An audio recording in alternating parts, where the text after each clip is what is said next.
Regular সকালে উঠে যে কাজটা করি দেখেন, এখানে গরম পানি করতেছি আমি গ্রিন টি খাওয়ার জন্য। রেগুলার সকালে একটু গ্রিন টি খাই।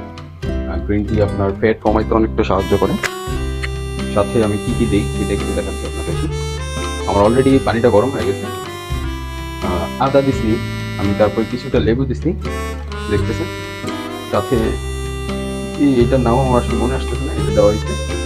সাথে আমি চিনি অ্যাড করবো কিছুটা, যা সরাসরি এটার মধ্যে অ্যাড করে দিচ্ছি। আমার গ্রিন টিটা